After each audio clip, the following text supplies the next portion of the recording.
Hello friends, welcome to Hadya kitchen. ఈరోజు మనం చేస్తున్నాం ఎగ్ బిర్యానీ.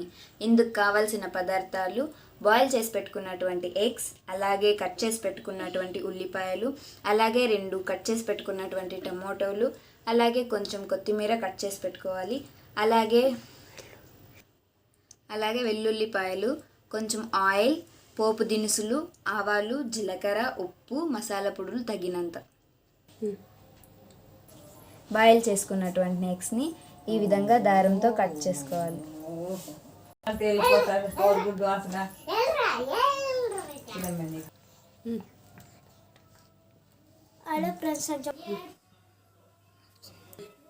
స్టవ్ ఆన్ చేసుకొని ఇలా కడాయి పెట్టుకున్న తర్వాత ఆయిల్ కొంచెం వేసుకోవాలి. కట్ చేసి పెట్టుకున్నటువంటి ఎగ్స్ని ఇప్పుడు వేడైనటువంటి ఆయిల్లోకి వేయాలి.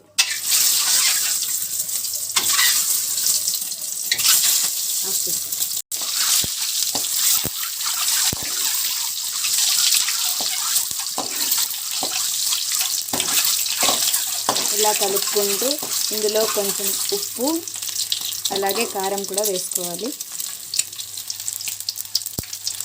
చిటికెడు ఉప్పు, అలాగే చిటికెడు కారం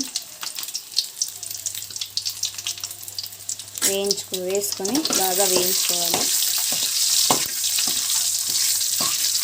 ఇలా ఎగ్స్ అనేవి కట్ చేసుకోవడం వల్ల బాగా లోపలంతా బాగా వేడిగా ఉడుకుతుంది.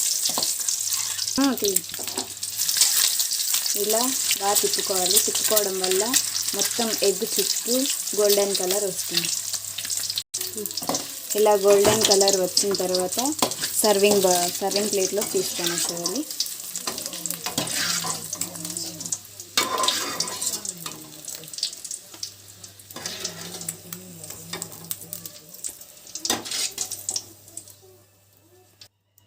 ఇలా గోల్డెన్ కలర్ వచ్చినటువంటి ఎగ్స్ని వేయించుకొని పక్కన పెట్టుకోవాలి. ఎగ్స్ ఉడికించినటువంటి ఆయిల్లోకి ఇంకొంచెం ఆయిల్ యాడ్ చేసుకొని తరిగి పెట్టుకున్నటువంటి ఉల్లిపాయల్ని కొంచెం వేయించుకోవాలి.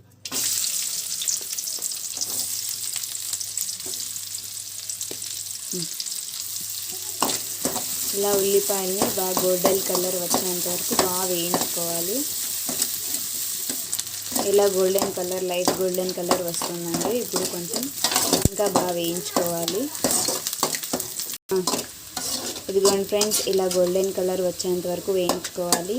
ఇలా గోల్డెన్ కలర్ వచ్చిన తర్వాత సపరేట్ ప్లేట్లోకి తీసేసుకోవాలి. ఇలా గోల్డెన్ కలర్ వచ్చిన తర్వాత ఇలా ఒక చిన్న ప్లేట్లో తీసుకొనేసేయండి ఫ్రెండ్స్. మొత్తం వెల్లుల్లిని ఉల్లిపాయను ఉడికించుకున్నటువంటి ఆయిల్లోకి ఇంకొంచెం ఆయిల్ని యాడ్ చేసుకోవాలి.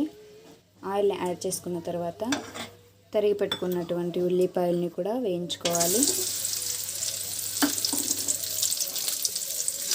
ఉల్లిపాయలు అలాగే వెల్లుల్లి రెబ్బల్ని కూడా కొంచెం వేయించుకోవాలి. ఇందులో ఆవాలు, జీలకర్రని కూడా యాడ్ చేసుకోవాలి.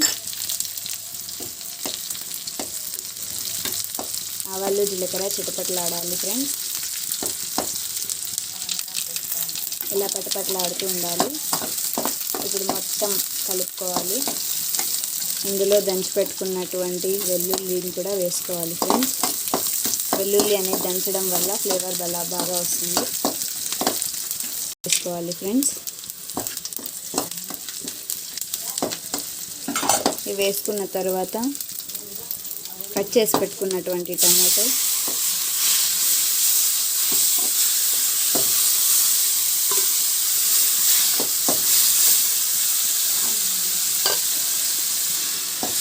టమాటో వేసిన తర్వాత ఇలా బాగా కలుపుకోవాలి ఫ్రెండ్స్, లేదంటే మాడిపోతుంది టమాటో. ఇలా బాగా కలుపుకుంటూ ఉండాలి ఫ్రెండ్స్. టమాటో అనేది బాగా మగ్గిపోవాలి. టమాటాలు అనేవి బాగా ఉడకడానికి నేను కప్పు వాటర్ పోస్తున్నాను. వాటర్ పోసాక ఇలా కలుపుకోవాలి ఫ్రెండ్స్. హై ఫ్లేమ్లో పెట్టుకొని కలుపుకోవాలి. వాటర్ అనేది కొంచెం తొందరగా వేడవుతుంది. ఇలా బాయిల్ అయినటువంటి టమోటోని ఇప్పుడు కొంచెం ధనియాల పొడి అలాగే కారం పొడి, పసుపు పొడిని కూడా నేను యాడ్ చేసేస్తున్నాను ఫ్రెండ్స్. ఇలా మసాలా మొత్తం కలిసేలా కలుపుకోవాలి ఫ్రెండ్స్. ఎవరికి తగినంత కారం వాళ్ళు వేసుకోండి. కారం ఎక్కువ తినే వాళ్ళైతే 2 టేబుల్ స్పూన్ వేసుకోండి. నేను 1 టేబుల్ స్పూన్ మాత్రమే వేసాను. మసాలాలు వేసిన తర్వాత ఇంకో కప్పు వాటర్ పోస్తున్నాను. వాటర్ వేసుకున్న తర్వాత మసాలాలంతా ఇలా బాగా ఉడికించుకోవాలి.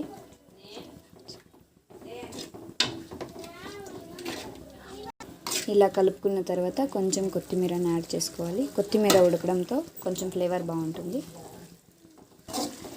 ఇలా బాగా కలుపుకోవాలి ఫ్రెండ్స్. కలుపుతూనే ఉండాలి. కలపడం వల్ల కొంచెం గ్రేవీ అనేది గట్టిపడకుండా ఉంటుంది.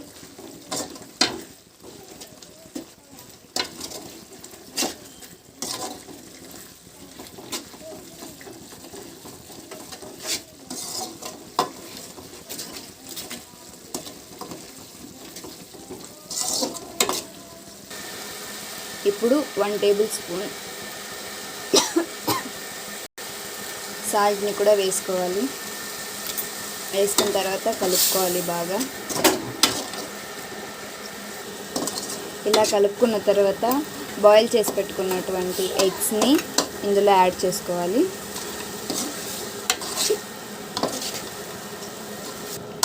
ఓకే ఫ్రెండ్స్, మనం ఎగ్ బిర్యానీకి కావాల్సినటువంటి ఫ్రై అయితే అయిపోయింది. ఇప్పుడు మనం రైస్లోకి యాడ్ చేసుకోవాలి. ఇలా అయిపోయిన తర్వాత మనం స్టవ్ని ఆఫ్ చేసుకొని